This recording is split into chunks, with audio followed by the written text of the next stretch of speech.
नमस्कार. आज आपण आलेलो आहोत अमेरिकन इंडिया फाउंडेशन या NGOतर्फे किंवा या संस्थेतर्फे इथं सुरू असलेल्या एका सुंदरशा प्रयोगशाळेबद्दल माहिती घ्यायला.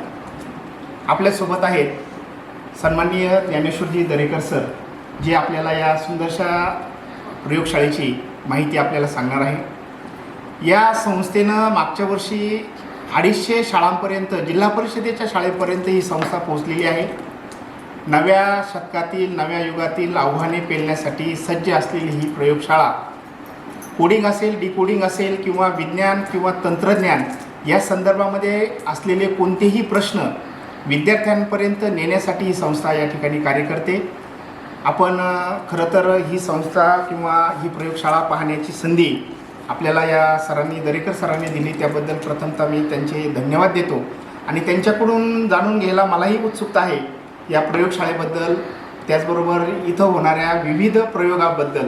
तर मी पहिल्यांदा सरांना विचारेल की सर, या प्रयोगशाळेची नेमकी सुरुवात कशी झाली किंवा ही प्रयोगशाळा नेमकी इथं स्थापन करण्यापाठीमागचा उद्देश नेमकं काय आहे? सर, कसं आहे माहिती का, आता खेड्यापाड्यातल्या विद्यार्थ्यांना विज्ञान हा विषय नेमका कसा आहे आणि तो कसा हँडल करायचा हे तर सध्याही माहिती नाही.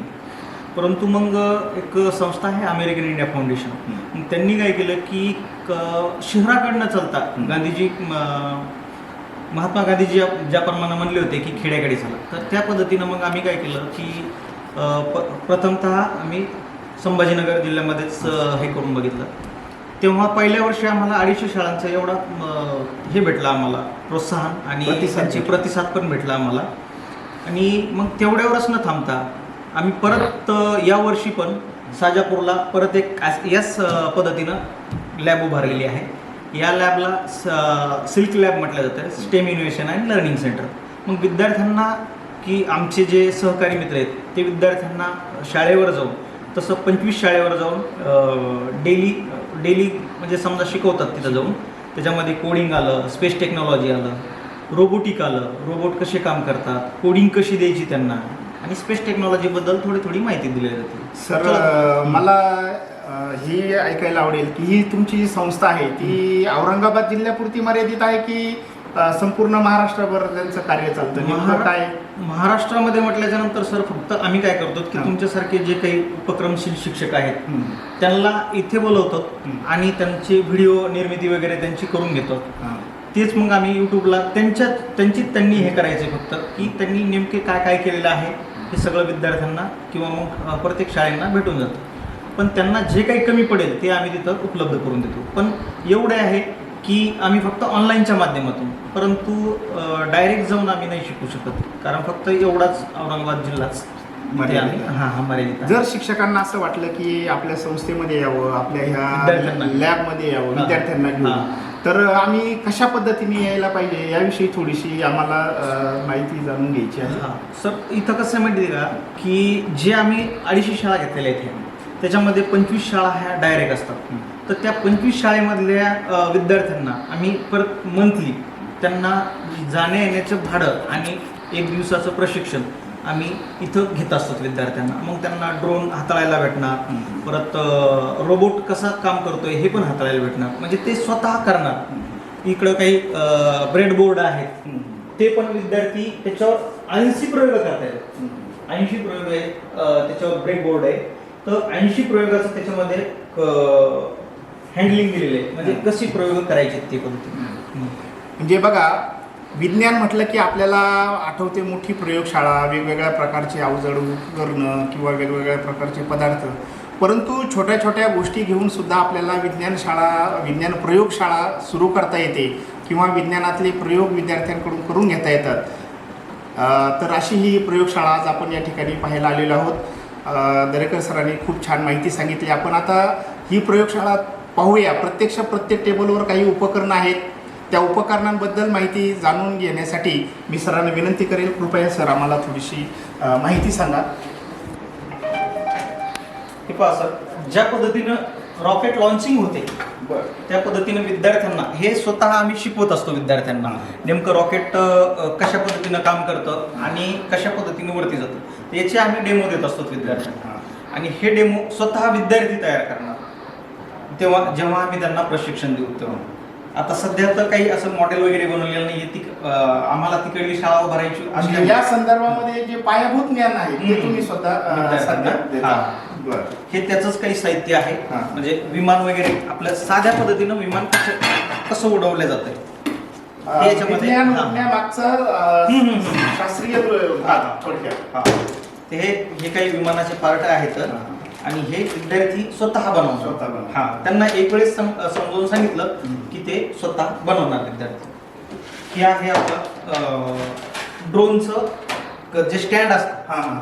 ड्रोन म्हणजे आपण हेलिकॉप्टर वगैरे कशा पद्धतीनं लँडिंग करते आणि कुठे कुठे लँडिंग करते हे सामान त्याला जोडलं की त्या पद्धतीने आपल्याला त्याचा पॅड वगैरे बनवता येतो.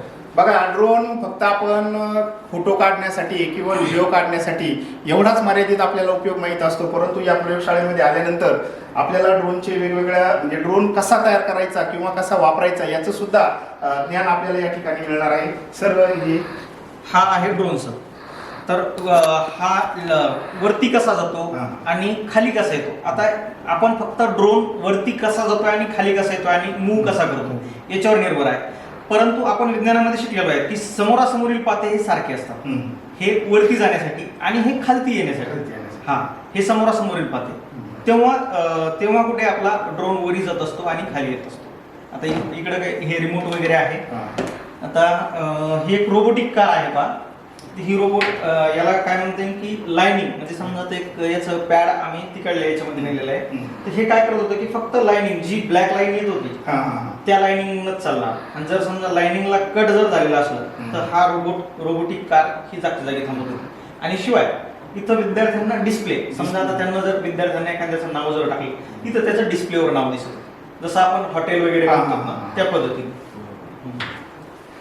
हे मिनी ड्रोन त्याचं रिमोट.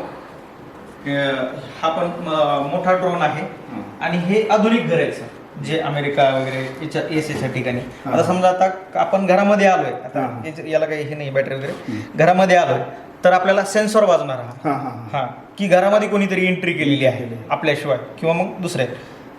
हे इथं आहे समजा आता घराला आग वगैरे जर लागली तर इथं सेन्सरनं आपल्याला ते कळवणार आणि शक्यतो यांना आपल्याला काय होणार की आग वगैरे विझवण्यासाठी हे होणार ते पंख्यानं वगैरे म्हणजे पाणी वगैरे टाकल्या जाणार.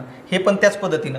आणि आणखीनही याच्यावरती होतं की टाकी वगैरे भरल्याच्या नंतर टाकी वगैरे भरल्याच्या नंतर ते आपच आवाज करणार की पाण्याची टाकी भरलेली आहे आणि कृपया स्विच बंद करा. म्हणजे बघा आधुनिक तंत्रज्ञानाचा उपयोग आपल्याला दैनंदिन जीवनासाठी किंवा आपण घरी राहण्यासाठी किती छान पद्धतीने करू शकतो याचं हे उत्तम उदाहरण आहे.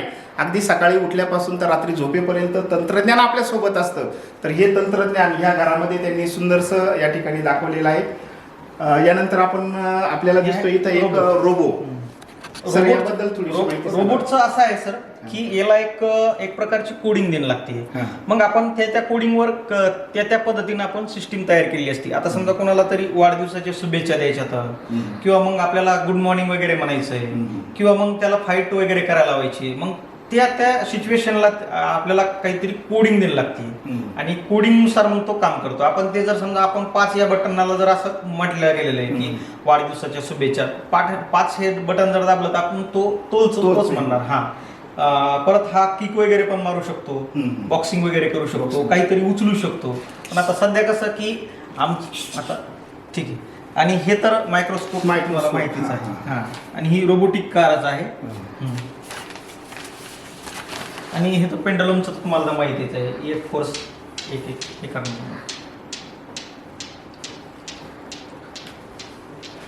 आणि वरती पण बघा काही आपले विज्ञानाचे प्रयोगाचे काही सामान वगैरे ठेवलेले ते.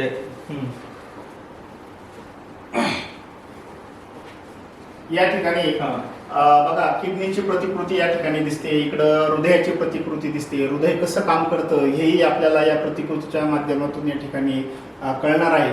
एकंदरीतच प्रयोगशाळा आणि वेगवेगळ्या प्रकारचे प्रयोग विद्यार्थ्यांना सांगण्यासाठी किंवा दाखवण्यासाठी या ठिकाणी अतिशय सुंदर पद्धतीने या मांडलेल्या आहेत. हे आहे आपलं 3D प्रिंटर सर. विद्यार्थ्यांना समजा आता 3D कशी असते, समजा जर आपल्याला क्यूब वगैरे दाखवायचं असलं तर आता हे सध्या तरी बंद आहे. तर याच्यावर आपण फक्त एक याला हे दिले, कमांड दिली की त्या पद्धतीनं 3D काढू शकतो. ते त्रिकोण असेल किंवा मग आपल्या एखाद्याचं नाव वगैरे जरी असेल त्या पद्धतीनं. आणि हे तर माहितीच आहे. हे आहे ब्रेडबोर्ड. याच्यामध्ये ह्या अशा पद्धतीनं विद्यार्थ्यांना खूपशा अशा इलेक्ट्रॉनिक वस्तू वगैरे बनवता येतात. आणि याच्यामध्ये बघा की 80 प्लस प्रयोग आहेत.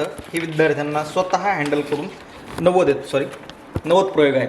अच्छा. हां, तर विद्यार्थ्यांना याच्यामध्ये बघा की भरपूर काही प्रयोग असे काही आहेत की त्यांना हँडल करता येतात. काही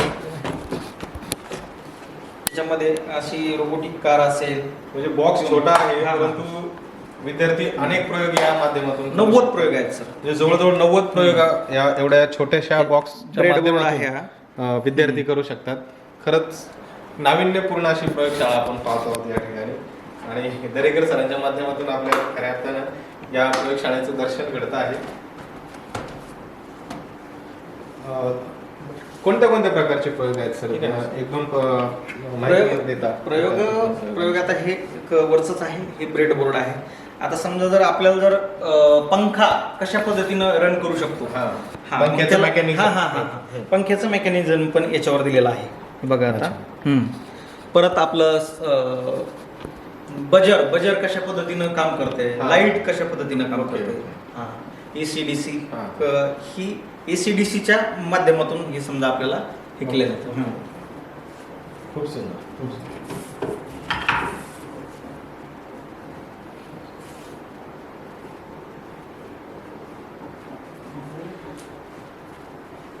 नक्कीच खूप सुंदर अशी